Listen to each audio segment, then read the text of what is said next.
अंजना माता के प्राण लेने स्वयं यमराज आ चुके थे। काल का रथ द्वार पर खड़ा था।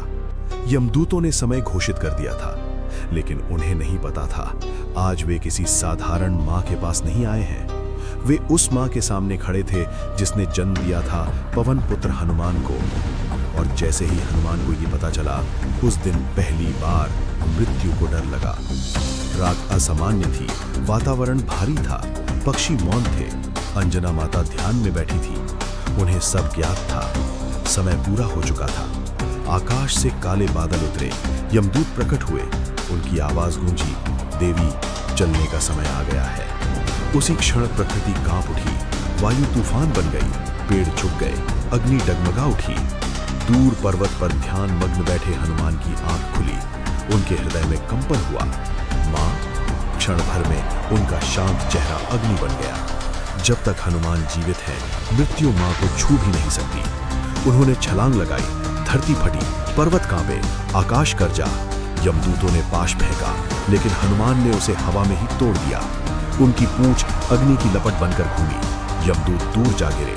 अब स्वयं यमराज प्रकट हुए, महेश पर सवार, हाथ में काल दंड। उनकी गंभीर आवाज गूंजी, हनुमान, ये सृष्टि का नियम है, जो जन्म लेता है उसे जाना ही होता है।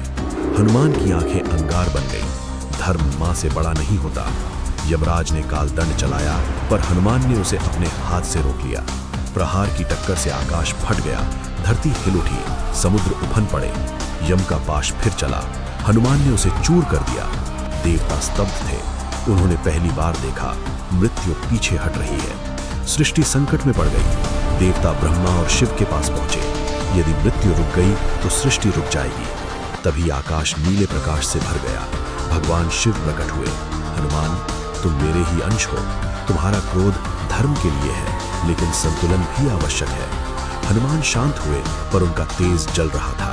प्रभु, मेरी मां। शिव ने वरदान दिया, अंजना को दिव्य आयु प्राप्त होगी, और जहां सच्ची हनुमान भक्ति होगी, वहां अकाल मृत्यु प्रवेश नहीं कर सकेगी। यमराज ने अपना दंड झुका दिया। आज मैंने जाना, भक्ति काल से भी बड़ी शक्ति है। अंजना माता सुरक्षित थी। वातावरण शांत हुआ।